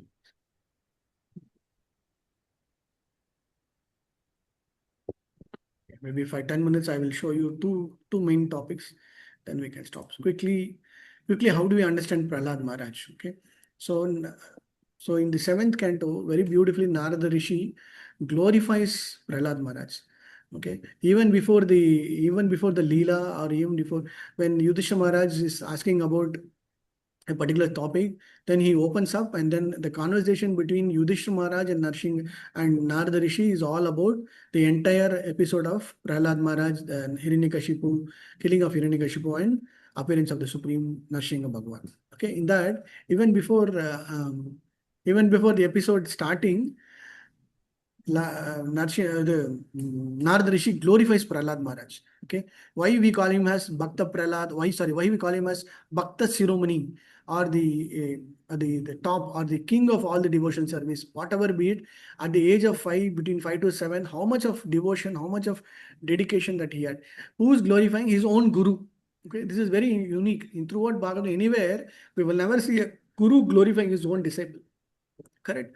So this is this chapter is wonderfully mentioned in 7.4. Okay, 7th canto, 4th chapter, an entire section where Narada Rishi glorifies Prahlad Maharaj. Okay, Maha Upasaha Brahmanya Sila Sampanna Satyasanda Jitendriya Atmavat Sarvabhutanam Ekapriya Surtatmaha. Wonderful sloka. It talks about 2-3 slokas, but glorifies Prahlad Maharaj even before getting into the pastimes of Narsinghadev. So Narada Rishi will tell you should know about Prahlad. You should know about Prahlad Maharaj. What is that? He is called as Maha Upasakah. He was Upasaka. Upasaka means performance of strong austerity, strong.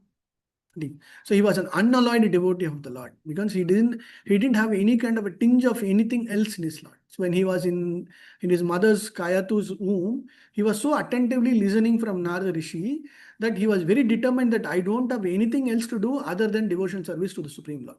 So when he came out of mother's womb, right from his age, he was very clear that there is nothing else I have to do. Okay. Sila Sampannaha. He had a very good character that even the Asuras and others also glorified. He is also called as Satya Sandaha, which means he was, from the beginning, he was Satya Sandha, means he was very determined to understand who is that Supreme Personality, what is this absolute truth. I have to get the knowledge. I have to do worship only to that particular Narayana. All he knows is only about Narayana, and I have to get that knowledge. That is what he was doing. And at the age of, right from his early childhood, he was called a Jitendriya. Okay, Jitendriya means, you all know. Indriya means all the senses. He was able to control his senses. He was not like an ordinary person just playing around here and there, everything. Okay? So he had that full, this one. And most importantly, this word is very important. Atmavat Sarvabhutanam Ekapriyaha. What is the Atmavat Ekamonam? Which means, so Narada Rishi is comparing Prahlad Maharaj to the Paramatma. What? He is the Supreme Lord. So Paramatma sitting inside is called as what? Suhritam Sarvabhutanam. He is taking care of every living entity, whatever he desires, and then gets to help that, right? Then he is the ever well-wishing friend. That is what Prabhupada mentioned about Paramatma. The same thing, Narada Rishi glorifies Prahlad Maharaj as Sarvabhutanam Ekapriya, which means similar to the Paramatma, this Prahlad Maharaj sees only the Suhurtam, only the goodness, or only the prosperity, only the well-wishing part of every living entity.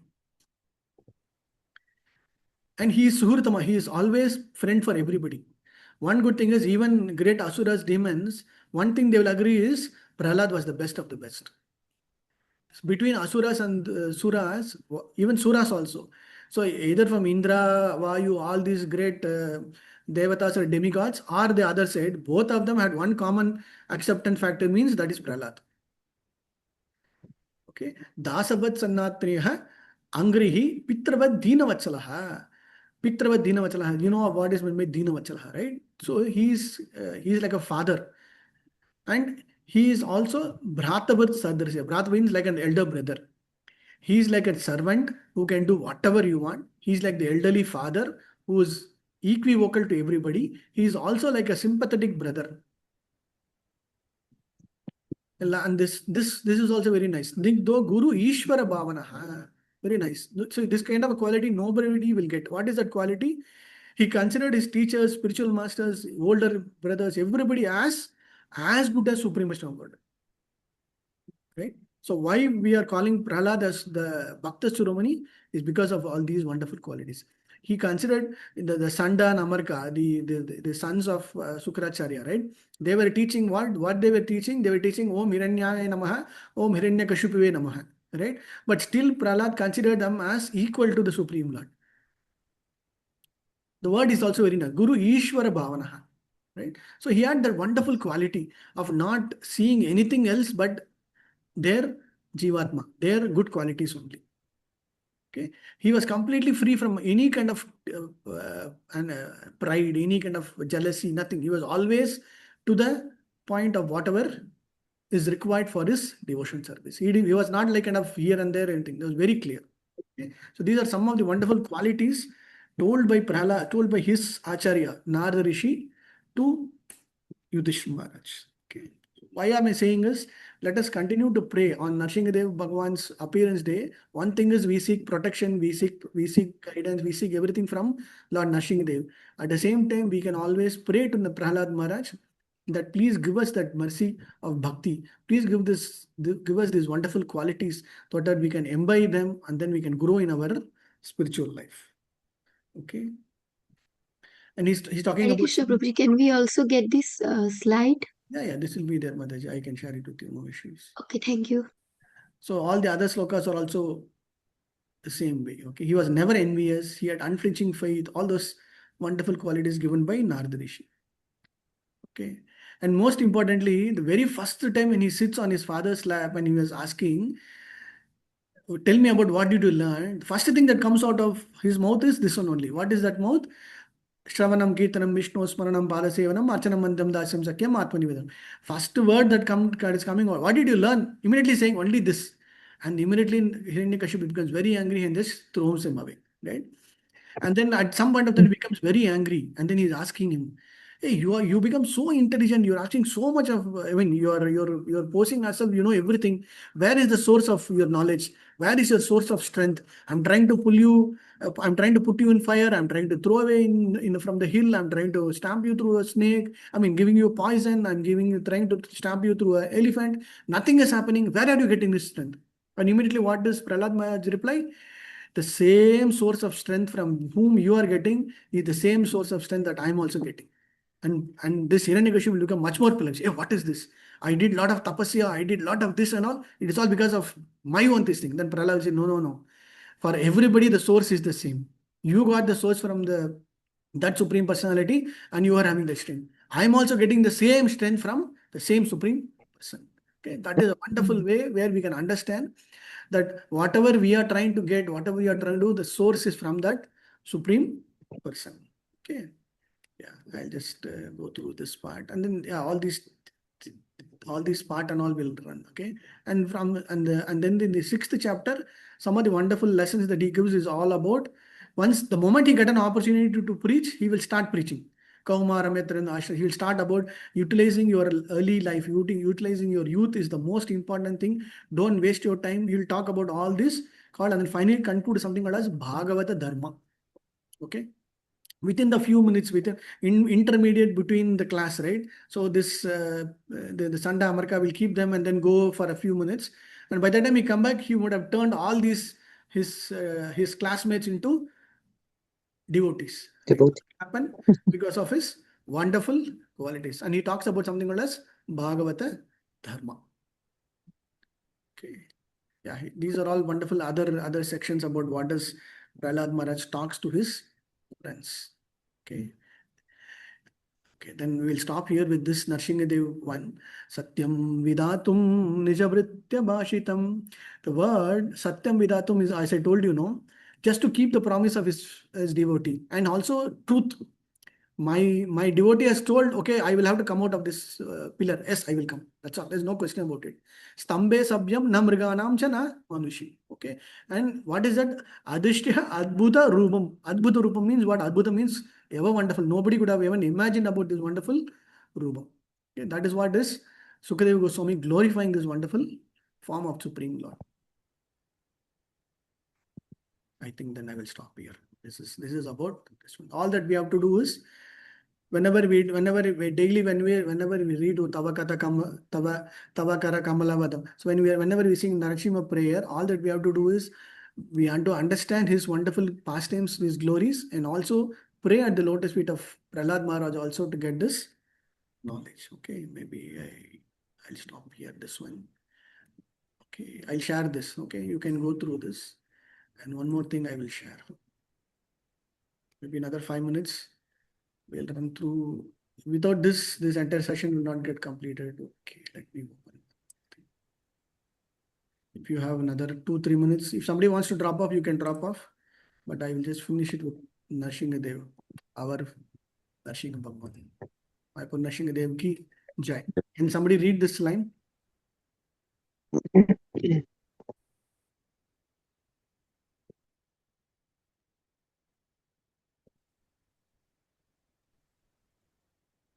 You're sharing something? We are not able to see anything. Able to see?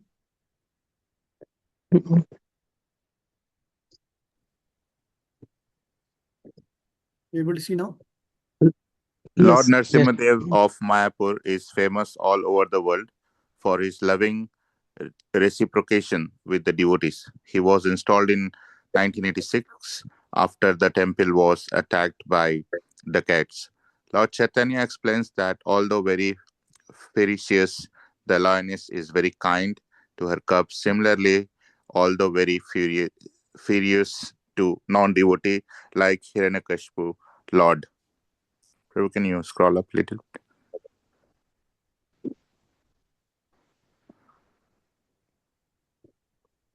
Prabhu, can you scroll up the page? Yeah. Lord Narasimhadev is very, very soft and kind to devotees like Prahlada. Vishnu Bhagavan ki jai. So you Yeah. know the story. Yeah. I believe you all know the story of how Lord Narasimhadev appeared in Mayapur, right? I don't want to go into the details. This story everybody knows, right? Yes. Happened, everybody knows, and these are some of the rare pictures that we usually have and how he appeared from the South India from this one. Okay, this story I think most of you will know, right? And he's the Stapati, the main Stapati who did the carving.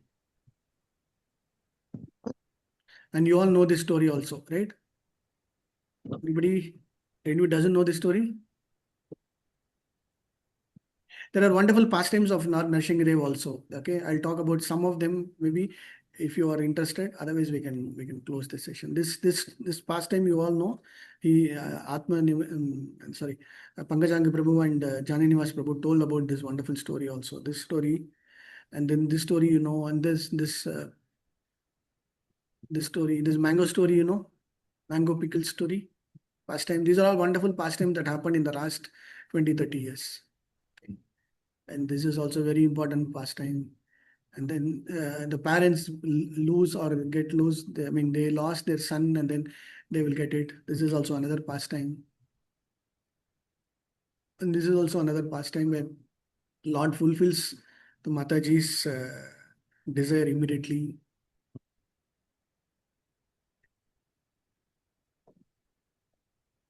I think mostly, yeah. So this one Mataji was permanently praying at the lotus feet of Lord Narasimhadev. I'm very old. Please give me some seva so that I can just stand and do this seva. And all you were just praying. And the moment she finished saving, it was so crowded. Suddenly the pujari called somewhere corner and said, "Hey, Mother, you come here. And then you go take this Chanamrit and distribute." Immediately it happened. And Mataji was completely surprised because she was just praying and that she was just seeking, like, please give me some seva. And immediately Lord Nrsimhadev reciprocated. Okay. Same way, one of the parents lost their son 1 year ago, and somebody told, you go to Mayapur Nrsimhadev and pray. And then they were trying to go for many months, but they could not go. Finally, they went, and then they stood in front of Nrsimhadev. These are all really happened past time. So now, when they were praying, after they praying, immediately somebody passed by behind them, and then when they turned and they saw their own son standing there, and they were completely shocked. And it happened that the son lost his way somewhere here and there, and somebody had guided him to go to Mayapur, and he was staying in Mayapur some time. That's all. And then Nrsimhadev made this wonderful leela to get all three of them together. Afterwards, the parents also became wonderful devotees. And in fact, they started their Namhatta center also. Okay, this is another pastime that I can talk later. The mango pickle. One Mataji wanted to, when she was shopping, she was just happened to see mango. Even nowadays also, during hot summer time, especially during Nrsimhadev time, two South Indian dishes are given. One is called as panakam. Panakam means with the jaggery, they make water, jaggery juice kind of water, and then offer to the Lord during the summer time. It's very cooling, and then very so panagam is very famous. Another one is called as the pickle. That pickle is also a kind of typical hard raw mango pickle. Okay, so when she was about to get, she was just shopping. Suddenly her hand went, and then she just grabbed the mango pickle, and then immediately she was able to. And that night or weird, Lord came in her dream and told, "Hey, you are supposed to offer me mango pickle. Why have not offered me mango pickle?" And then she was demanding like anything. The next day morning, she rushed to make a mango pickle, fresh mango pickle, and then she offered to the Supreme Bhagwan. Okay. So these are all number of other pastimes that were shared to different pastimes. And this one also, during the Ganga, this one, right? Before winter, they just open Ganga, and then many times Mayapur will be flooded. One time, a big cobra snake came. You see this photo, right? So if you see this, if you have gone during this kind of time, it will be almost your hip level water will be there. So that is why if you see all the DT, this one will be on a raised platform, right? So even during that time also, they will do all the required puja. So a big snake came. See, this is entering into the Nrsimhadev. So a big snake came, and that time nobody was there. Only few of them, only one or two of them standing in front of Nrsimhadev and doing a prayer, and then the pujari was just doing the arti. The snake came, and then everybody were kind of panicked. What will happen? But the pujari was just focused on doing his arti. And he was very sure that, Nrsimhadev himself is standing there giving his darshan. So why should I fear, worry? So he just continued. And then the big snake also just came around. He went here and there, did circumference around Lord Nrsimhadev, around the pujari here and there.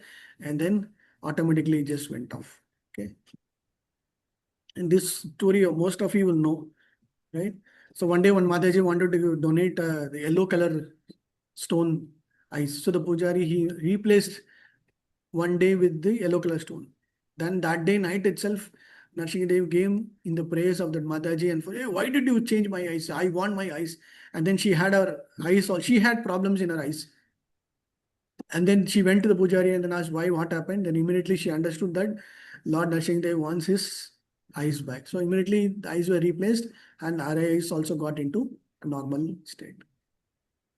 Okay. So these are some of these pastimes that got published as a small booklet also. Okay. Okay, I think we'll stop there. Nrsimha Bhagavan ki jai, Jai. Prabhupada ki jai. Yeah.